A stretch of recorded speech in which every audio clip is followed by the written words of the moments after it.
चलिए, इस वीडियो में हम लोग देखते हैं। पहला सवाल है कि आप क्वालिफिकेशन बताइए और अपॉइंटमेंट के बारे में। मैं आपको बता दूं कि ये आंसर परफेक्ट नहीं दिया हुआ है। हम जानते हैं कि मल्टी स्टेट कोऑपरेटिव सोसाइटी के हिसाब से चार्टर्ड अकाउंटेंट क्वालिफाइड है, वो ऑडिट कर सकता है। अपॉइंटमेंट के बारे में हम लोग पढ़ कर आए थे लेक्चर में कि फर्स्ट ऑर्डर का अपॉइंटमेंट मल्टी स्टेट का बोर्ड करेगा 1 महीने के अंदर फ्रॉम डेट ऑफ रजिस्ट्रेशन।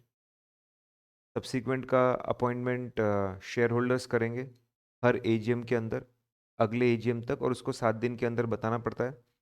और रिमूव करना है तो किसी शेयर होल्डर को ये बताना पड़ेगा, किसी शेयर होल्डर को रिमूवल के लिए स्टेप लेना पड़ेगा कम से कम 14 दिन पहले।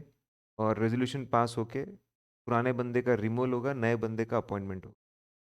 तो आप अपॉइंटमेंट के बारे में वो बातें बता दीजिए। वो यहाँ पे नहीं है, मैंने लिखा भी है फ्रॉम नोट्स, उसको फ्रॉम नोट्स लेना है। अगले इसमें कौन से लोग एलिजिबल नहीं है, डिस्क्वालिफिकेशन, ये हम पूरा देख कर आए। बड़े लोग, बॉडी कॉर्पोरेट, उससे छोटे शेयर होल्डर से छोटे आपके शेयर होल्डर्स से छोटे आपके ऑफिसर्स, फिर आपके एम्प्लॉयज एंड सो ऑन। ये पूरा देख कर आए हम लोग, कुछ भी नई बात नहीं है इसमें। फिर पावर्स एंड ड्यूटीज। पावर्स, दो पावर होते हैं कि एक्सेस बुक्स ऑफ अकाउंट्स को देखने का पूरा एक्सेस होता है, पावर होता है, और दूसरा इंफॉर्मेशन एक्सप्लेनेशन जो चाहिए वो लेने का। ये दो ही पावर आपको एक्सप्लेन करने कि ऑडिटर्स को पावर होता है अपनी ड्यूटी एग्जीक्यूट करने के लिए, और एक पावर होता है कि वो जाकर देखे जित access to books accounts, record, document, जो भी कोऑपरेटिव सोसाइटी मेंटेन करती हो, सब कुछ जितने उन्होंने मेंटेन कर रखे हैं, स्टैट्यूटरी नॉन स्टैट्यूटरी सब। और इन्फॉर्मेशन एक्सप्लेनेशन पूछने का फॉर ऑडिट, वो पूछने का भी पावर होता है। ड्यूटी, तो इन्होंने बोला सबसे बड़ी ड्यूटी है इंक्वायरी करना। जैसे सेक्शन 143(1) में 6 बातों पे हम लोग इंक्वायरी करते हैं, यहाँ पर भी हमने लेक्चर में बोला था कि दो चीजें कवर नहीं होती। एक, दो चीजें, sale of investment below cost, ये वो वाला पॉइंट यहाँ पे कवर नहीं होता। और whether loans and deposits, whether loans and deposits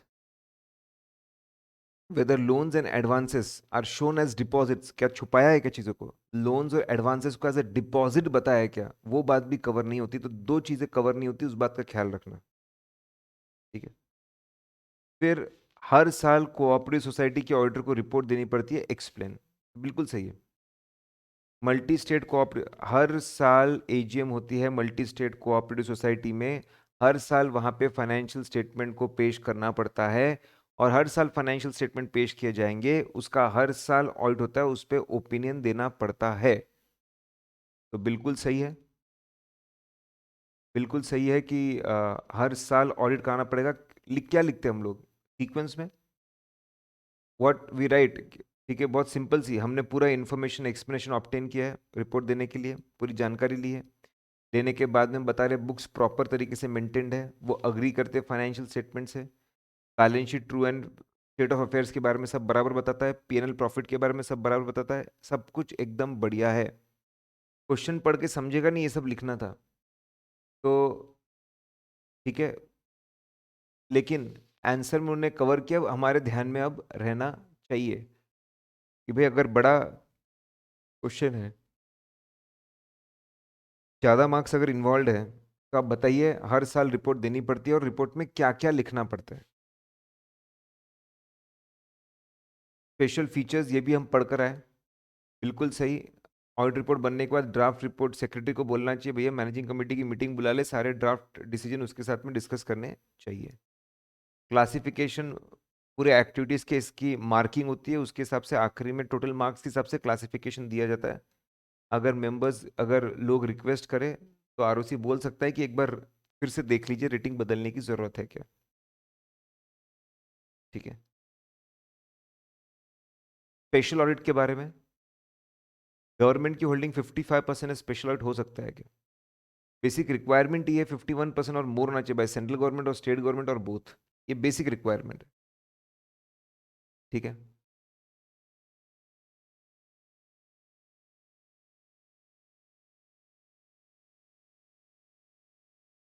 तो रिक्वायर्ड है, रीजंस हम पढ़कर आए, सो पढ़कर आए कि भैया कब करवाना पड़ सकता है, ठीक है। स्पेशल ऑडिट कब अनाउंस गवर्नमेंट कर सकता है? कोऑपरेटिव प्रिंसिपल्स नहीं है, साउंड बिजनेस प्रिंसिपल्स नहीं है, एक कोऑपरेटिव प्रिंसिपल्स नहीं है, साउंड बिजनेस प्रिंसिपल्स नहीं है, करेक्ट। खुद के लिए इंजूरियस है, दूसरों के लिए इंजूरियस है, ऐसे सिचुएशन मिले, ऐसे सब सिचुएशन में हम पंगा नहीं लेना चाहते भाई, करेक्ट। तो इसके अंदर गवर्नमेंट स्पेशल ऑडिट अनाउंस कर सकता है, तो डेफिनेटली कर सकता है इस पर्टिकुलर केस में।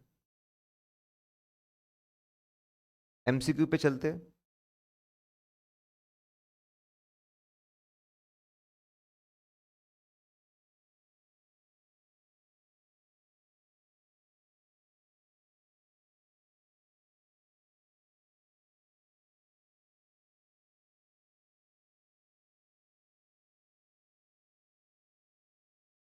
एमसीक्यू में पहला क्वेश्चन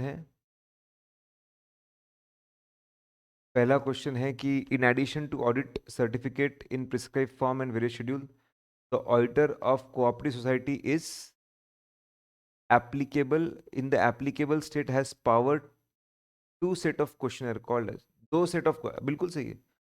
ऑडिट रिपोर्ट के साथ साथ चिपकाना पड़ता है, एक तरीके से वो क्वेश्चनेयर है, एक तरीके से वो अपना ऑडिट प्रोग्राम बन जाता है अपने आप में। ऑडिट मेमोज, ऑडिट मेमो उसका जवाब है, बिल्कुल सही बात है। ऑडिट मेमो देने पड़ते हैं, ठीक है। उसके बाद अगला है 37.5।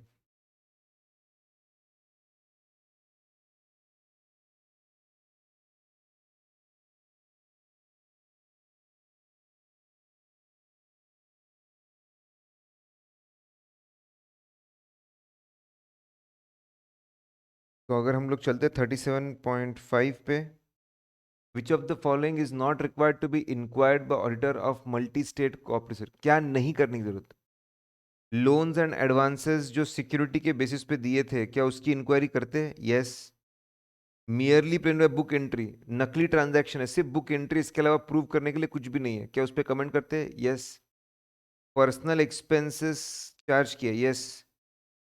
ये वाला पॉइंट हम लोग दो पॉइंट पे तो कमेंट नहीं करते, दो ही पॉइंट पे हम कमेंट नहीं करते।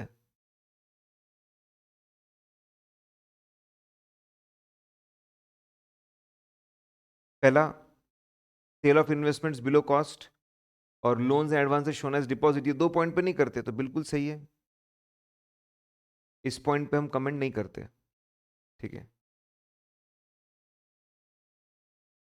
Okay, I think we are through आज की